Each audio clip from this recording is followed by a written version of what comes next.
this is my experience with Xteink X4 e-reader. Such a lovely tiny device that it took a while to really get used to holding it because I do have a tiny hand, but here it is. And this whole setup, I will talk about it later on. So in this video, I would just like to go through my experience and things that I've changed in this Xteink X4 and is it worth it? Let's get on with it. I've received this device since the New Year's Eve of 2025, so it's almost been a month now since I got this device. In the beginning, I've not really used it fully. I've only unboxed it, but I've not really used it as a full-time e-reader just yet because I was trying to finish a book. But for the last 2 weeks, that's when I fully used this device, and I think I just want to share just a little bit of experience and things that I've started changing with this device based on like the Reddit that I've read online. I was normally using it as it is, just like this. I didn't change any firmware. I'm using the original firmware, which is quite basic, which made me understand the reason why people complain about this device. There is some text alignment issue, font issue, and the reading experience is just a little bit of a disaster, so I didn't really like it. It kind of deters me from actually reading from this book. At this stage, I did some tinkering and it is a little bit better, except for this part. I'm not too sure how to change this part. You see, like the spacing of the words are different, but in overall, I think it's still better compared to the last time. In the first week of full-time using this, I've actually changed most of my ebooks into XTC conversion using the website, and yes, the books actually works a lot better. One of them that I changed is this one book right here, and the alignment are a lot better. The text is a lot bigger, it's easier to read. So that is actually one of the main things that I've done when I was using it in the first week. Personally, it's a little bit of a hassle to convert your ebooks to a better format, like removing the SD card, connecting it to your computer, and then uploading your ebooks and put it back to your X4. It's a little bit too much work. I mean, there has to be like a better way to do it in a wireless way, except that I don't really know much about it and I'm not really a techie person. So I was searching online on different kind of tutorials on X4 and there isn't much yet. When it comes to the second week, this is where a lot more changes that comes in with this device that I feel, okay, this is getting a lot better. So we will get into it very soon.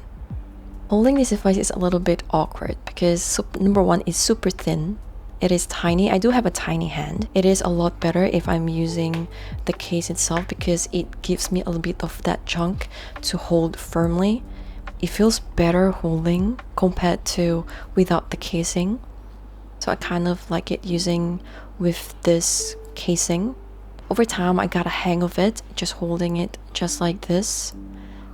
On the second week, one of the main things that I've changed in this device is the firmware. So I've read a few posts on Reddit where they're talking about the Crosspoint Firmware, and I did give it a try. I saw this one video on YouTube, finally, about installing a Crosspoint Firmware, which is quite simple actually. So what I did is that you plug in your device to your computer with a Type-C cable, then go to the firmware website where you can flash the Crosspoint firmware, and from there you could just follow the instructions. I do have the instruction listed on step by step. If you want to check that out, there's a description below that you can check out in my Substack. And when you follow the instruction, you have to restart your device and it will come up in this kind of firmware. It is still quite simple, very basic so far with the latest ones that I've updated, like so. So we do have the book that you're currently reading, and then we have the browser file, which is essentially your list of ebooks or even your images that for your wallpaper. and then below that is how you can transfer file transfer inside your device. I did try the join network, which is, oh my god, it's a lot better than removing SD card and connecting it to your computer. This thing is, there's a QR code that will appear, and there's also a link that you can access on your computer, and you can have access to your SD card straight away. So you can remove ebooks, you can add in ebooks in there, so it's super helpful. And right below that is just a bunch of settings that you can explore.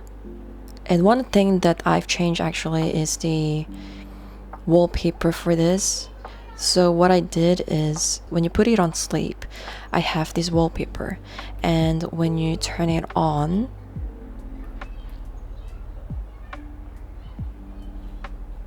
for example, you are reading, and then you put it to sleep, and it gives you a different kind of wallpaper. So there is a folder that you need to create inside your SD card, and inside there will be your different kinds of images in BMP format, which is the preferred format for the images for this device. So you can have a rotation of different types of wallpaper every time you put it to sleep. So I think I really like that. You can also do it like a single mode image, but you can only have one image inside your SD card with a name sleep.bmp. So it will remain as one image every single time you put to sleep. So that is something really interesting. Another thing that I kind of added in with this device is I've integrated it with my passport size letter journal. They do have the extra circular magnet right here that I've pasted in my card holder right here.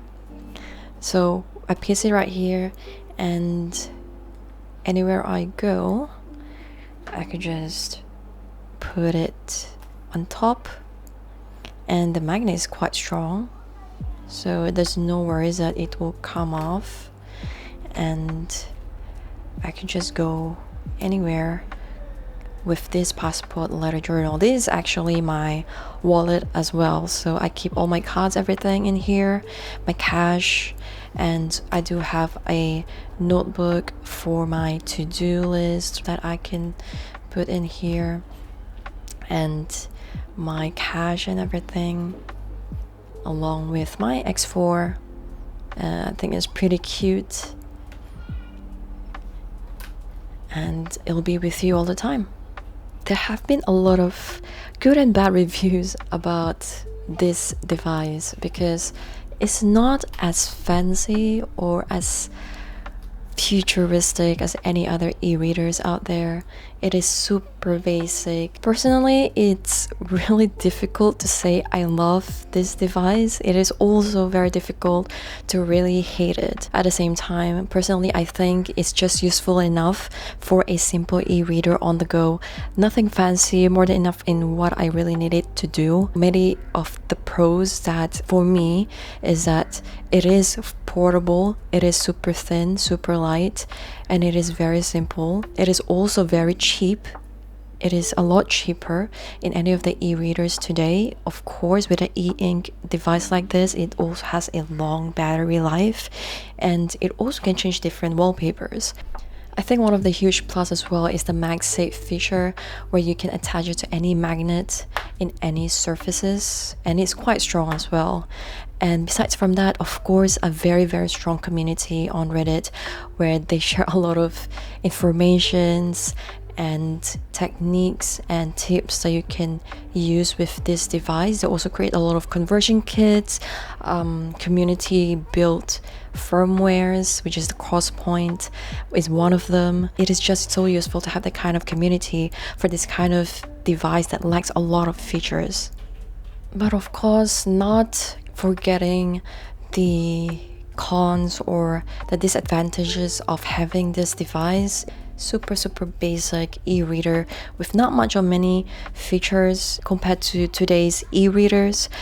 Also, one of the big issues that a lot of people who had been using this device is putting this screen under a direct sunlight where the text would slowly fade away. I did experience that as well. This device also have that issue, but it doesn't really affect me that much because I don't really read a lot under direct sunlight, and over time the text will just come back to normal. No touch screen, there's no flipping in here, and also no front light. You need a direct sunlight or light source to get one to actually read this device. I do have this Xteink light source that I bought along with this, so you can essentially use it as your reading light like so, but you can use any other reading light out there.